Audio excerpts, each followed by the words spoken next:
Stage 4 మోకాళ్ల అరుగుదలకి నొప్పి లేకుండా కీళ్ల మార్పిడి ఆపరేషన్ చేయబడును. Doctor Ramesh Gajula, endoscopic spine ortho surgeon and pain physician, Panacea spine pain ortho and sleep center, Uppal, Hyderabad. Print and electronic media అందరూ కూడా నమస్కారాలు. మన ప్రభుత్వ ఆసుపత్రి ఏదైతే చైర్మన్ గారు ఉన్నారో మన కలెక్టర్ గారు శ్యామప్రసాద్ గారు, మిగతా కార్యవర్గ సభ్యులందరూ కూడా వాళ్ళందరి సమక్షంలో ఈనాడు డాక్టర్లు అండ్ నాన్ మెడికల్ అందరి సమక్షంలో మీటింగ్ ఏర్పాటు చేయడం జరిగింది.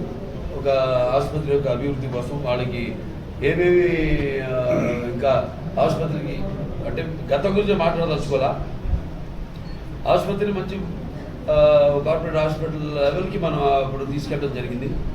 అలాగే మన డాక్టర్లు అయితే ఎంతో బాగా అప్పుడు కరోనా టైం అప్పుడైతే పాండమిక్ టైంలో కూడా ఎంతో కష్టపడి వాళ్ళంతా చేయడం, అందరూ కలిసికట్టుగా చేయడం జరిగింది. తర్వాత కొంచెం నిర్లక్ష్యానికి గురి కావడం, మరి ఇక్కడ ఉన్న కేసులన్నీ కూడా పక్క వేరే ఆసుపత్రులకి అన్ని రెఫర్ చేయడం, అవన్నీ వాటి గురించి సమీక్షించి అందరితో అవసరాలు ఏంటి, ముఖ్యంగా వాళ్ళకి ఆసుపత్రికి కావాల్సిన అవసరాలు ఏంటి, ఫర్ ఎగ్జాంపుల్ గైనకాలజిస్ట్ ఉన్నారు, ఇక్కడ ఉన్న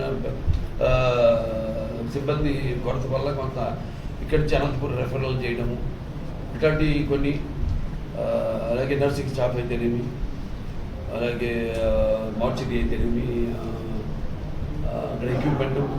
ఎక్విప్మెంట్స్ అవసరమైన ఎక్విప్మెంట్స్ ఏంటి, ఉన్నవి ఏమున్నాయి, ఏమి వాడట్లేదు, అవసరమైన ఇంకా కావాల్సినవి ఏమున్నాయి, వీటన్నిటి కూడా అందరితో సమీక్షించడం జరిగింది. వాళ్ళ మాధవ సేవ అలాగే వైద్య నారాయణ వారి వాళ్ళందరూ కొంత నిర్లక్ష్యం, నిర్లిప్తతకి గురయ్యి ఇవాళ మళ్ళీ వాటిని ఉత్తేజపరిచి వాళ్ళ అవసరాలన్నింటినీ కూడా, అలాగే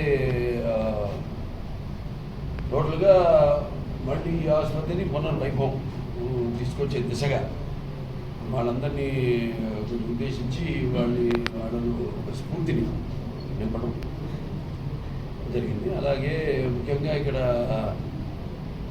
ఏదైతే సీఎం గారు వాళ్ళ టోటల్గా ఇక్కడ అప్పుడు నాన్నగారు నందమూరి తారక రామారావు గారు ఇక్కడ పారిశ్రామిక వాడని ఏర్పాటు చేయడం ఎంతో దూరదృష్టితో, మనం చూస్తే వాళ్ళ భౌగోళికంగా ఇవాళ ఎంతో మనకి ఆస్కారం ఉంది ఇట్లా పారిశ్రామికంగా ఎంతో అభివృద్ధి చెందడానికి.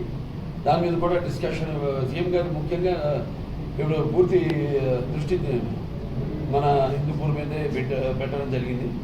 దాంట్లో ముఖ్యంగా ఏరోస్పేస్, డిఫెన్స్, దాని తర్వాత ఎలక్ట్రానిక్స్, ఈ మూడు వీటి మీద అవి అందరినీ ఇక్కడ బాగా పరిశ్రమలు వచ్చేలా ఈ యొక్క ప్రాంతం అభివృద్ధి కోసం అక్కడ, అలాగే ఇక్కడ స్థానికులకు ఉపాధి కలిగించాలని ఒక ఉద్దేశంతో ఈనాడంతా మళ్ళీ నేను కలెక్టర్ గారు కూర్చొని అంతా డిస్కస్ చేయడం జరిగింది.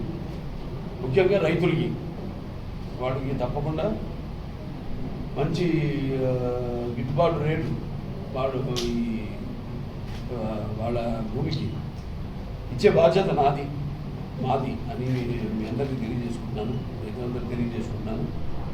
సో ఎంతోమంది ఇవాళ ముందుకు వస్తున్నారు ఈ ఇక్కడ పరిశ్రమలు వాళ్ళు స్థాపించడానికి. అందుకే డెఫినెట్గా ఇది ఒక మంచి భౌగోళికంగా అన్ని రకాలుగా మనం వెళ్ళి అక్కడ మినిస్టర్స్ కలవడం జరిగింది. అక్కడ ఢిల్లీకి వెళ్ళి గడ్కరీ గారు అంత మన రింగ్ రోడ్డు శాంక్షన్ చేయించుకోవడం, ఇలా మొత్తం టోటల్గా ఈ యొక్క ప్రాంత అభివృద్ధి, హిందూపురం పట్టణ అభివృద్ధి కోసం, ఈ ప్రాంత అభివృద్ధి కోసం పూర్తిగా అటు వాళ్ళకి మౌలిక సదుపాయాలన్నీ కూడా వాళ్ళ ఆశలకు ఏమీ నిరాశ చెందకుండా వాళ్ళందరికీ ఆశకు తగినట్టుగానే ఇక్కడ భూమి రేటు విషయం అయితే అన్నీ కూడా వాళ్ళని సంతృప్తిపరిచేలా ఇంకా పరిశ్రమలు బాగా వచ్చేలా ఇక్కడ ఈ ఏదైతే స్థానికులకు ఉద్యోగాలు కల్పించేలా అన్ని మాడ్యూల్స్లో దాని మీద కాన్సన్ట్రేట్ చేయడం అదే ఈ సబ్మిషన్లో జరిగింది. తెలుగులో ఫాస్టెస్ట్ న్యూస్ ఇప్పుడు కొత్త అవతారంలో 5 సెకండ్లోనే పూర్తి వార్తా సమాచారం మీ చేతిలో. సోషల్ మీడియా ట్రెండ్స్ మీ కళ్ళ ముందుకే live TV and voice search ఆప్షన్స్తో ఇప్పుడే డౌన్లోడ్ చేయండి. యాప్ లింక్ డిస్క్రిప్షన్లో ఉంది.